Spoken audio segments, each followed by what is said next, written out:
it's Christine. Welcome back to the channel, and this week we're doing another finance video.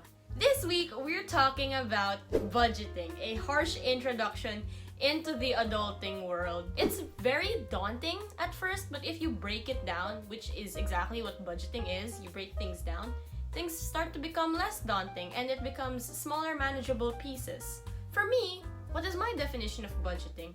It's basically a plan on how to spend and allocate your money. It's not exactly what to do, but it's like an outline on how to do it. Budgeting, in my philosophy, should not be restrictive. It's not a restraint. It is a tool that helps you plan stuff better, and it is a tool that allows you to become a better managed individual. It is a tool that helps you plan out your life more and help you become more organized with the things that you want to do. So why should you budget? Budgeting is important because you need to know where your money goes. If you don't know where your money goes when you need it, how are you going to find it? If it's not available, how are you going to spend it? You need to really know where your money goes. You need to know if something goes into savings for you to just save keep for a period of time. Does it go into investment to grow to a bigger sum of money long term? Does it go into spending, something that you need to survive or something that you want to have in order to make your life better? So you need to know where it goes. It's not necessarily about restricting yourself and magtitipid ako. It's just about knowing where things go and knowing the identity of not necessarily every single peso, but knowing the identity of groups of money. I don't like to think of budgeting as every single peso because if you're tracking every single peso obsessively, I don't think that's particularly healthy for most people. It's good if you are a person like me who is trying to strive for financial independence, but I know it's not for everyone. The regular person trying to track every single peso, it's not the best. Paano kung madapa ka? Malaglag yung piso mo. And then you just panic because you can't find it. Oh, you're accounting for everything. It's like, oh no, I lost 1 peso. You don't have to worry about that. It just happens. Life happens, and there are some things that you don't expect to spend for, but have to spend for. That's why you need to budget. Because you need to be on the outlook for the future. One more thing, if you're bad at managing a small amount of money, how are you going to manage a large sum of money? Like, if you're given 1,000, and if you just spend that 1,000 on, let's say, candy, gummy bears, pochi, chocolate, if you spent your 1,000 all there, then sure, you're happy in the short term, pero in the long term, anong naitulong sa'yo ng 1,000 na yun? It's better to know how to manage smaller sums. Start with a smaller sum, so that when you get into the adulting world, like once you start getting full paychecks and these paychecks become regular, you know how to allot and then put your money into things that you want to strive for the goals that you want to reach. Like, oh, I want to do something after college. I want to pursue a business after college. Oh, I want to have a car after college. I want to have a house after college, or even after high school. This doesn't have to be after college. I'm just saying after college because that's my current perspective. Pero you could do it even after high school. You could do it even after grade school, honestly. If you start doing this young, the more money you're gonna be able to consciously control. And the younger you are able to develop that relationship with money, to be able to consciously control your spending, that's a good thing, at least in my opinion. It's an absolutely wonderful thing. So now I hope that you're interested in budgeting.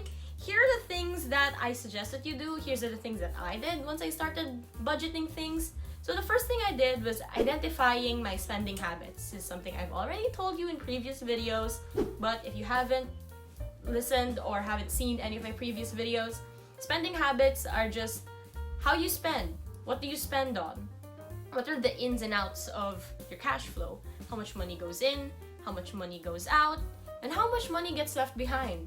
It's a simple add and subtract thing, so I feel like that's something that everyone can do and something everyone can very easily start with in their journey.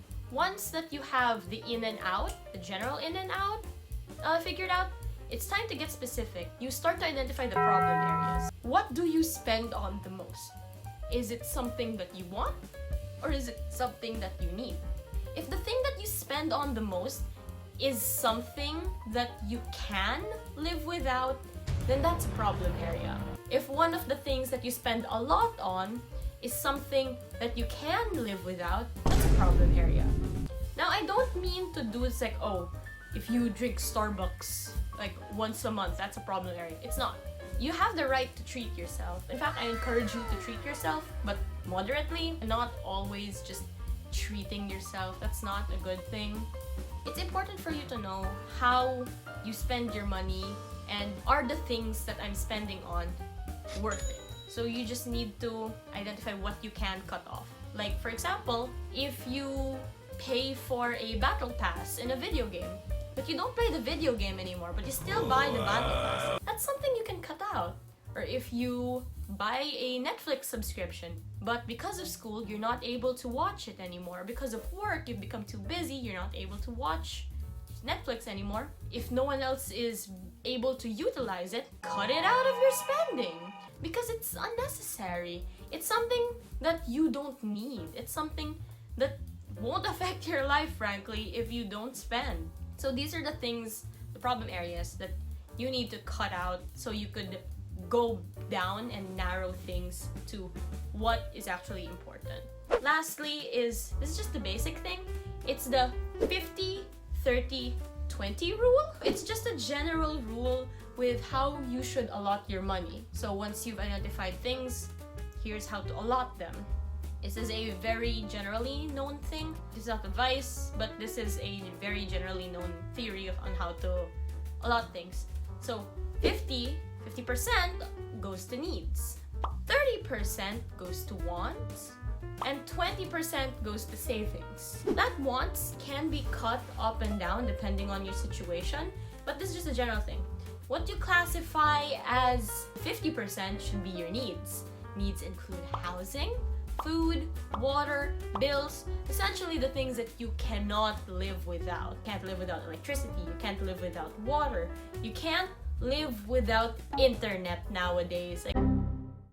It's very important, especially for us, the younger generation. A lot of our things are online, and a lot of the things that we have to deal with are online. So we use social media to communicate with each other. We use social media to reach our schools. Because frankly, most of us don't have a landline anymore. So the way that we reach our school, email. Anyways, 50% goes to needs. 30% goes to wants, so the things that you want. You could take this as Netflix subscriptions, battle passes in video games, other miscellaneous things, like if you want to buy a concert ticket, it goes here. If you want to buy yourself, let's say, a new accessory that you don't really need, it goes there. And then the last 20% goes to savings. So whether that savings is just something you leave in the bank, something you want to invest, it goes in the last 20%. 50% needs, 30% wants, 20% savings.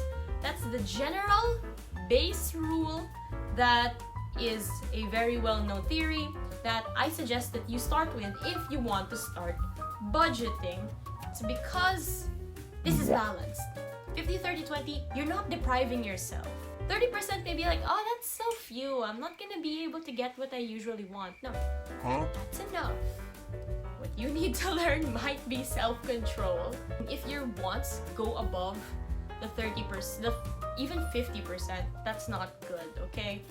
You may have a problem. I'm not saying that you do, but you may. I do suggest that you look at how to balance your life more to be able to reach that 50-30-20 rule. Here's the thing though, I don't use the 50-30-20 rule.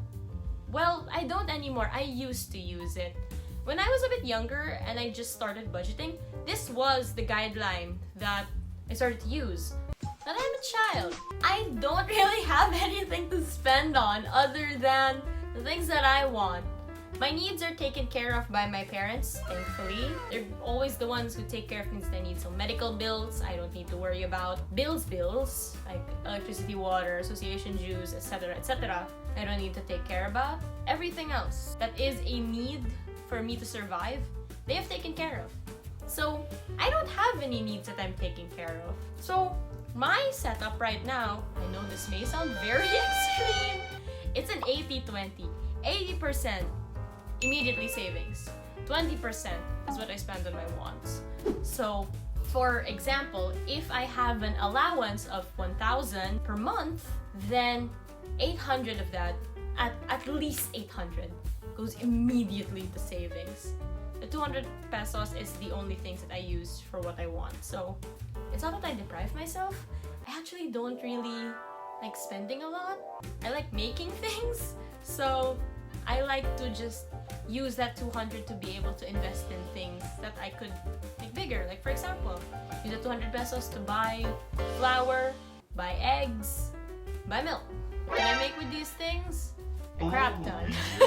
I can make so much with just those three that I put my own money in. I would just invest in that and be able to make the things that I wanted to eat. I don't have to go to Grab to buy it. I don't have to go to a mall to buy it. I can make it myself. I know not everyone is like that, but that is a way that I have found to make my life more fulfilling without having to spend more money. That's just an example. That's just my personal thing. Yeah. My final takeaways for this video is just I would like to remind everyone to please be familiar with your own spending, okay? Do not do something just because you saw it on the internet. Like, oh, someone on the internet did 80% savings and 20% wants, and I can do that. Some people have bills to pay. If you are like me, have someone to provide for you, I'm extremely fortunate, so I don't have to worry about my needs. I just have to worry about what I want. These are only very unique scenarios. This is not something everyone can do, and I do acknowledge that, and I want you to be able to adapt the basic strategy that I have told you to whatever your situation is. Like for example, oh, I'm actually in a worse position in life. I need to make 50% my needs, but then I cannot devote anything else because the other 50% goes to my family. That's okay. And that's something, those are situations that we do need to adapt to ourselves because our situations are different, that we do need to be able to be like, this is my situation, this is someone else's situation. There's a big difference. So adapt. Different adaptations, but it works for both of them. So that's it for this week, guys. I hope you enjoyed the video. We'll see you again next time with a more fun video in mind anyways.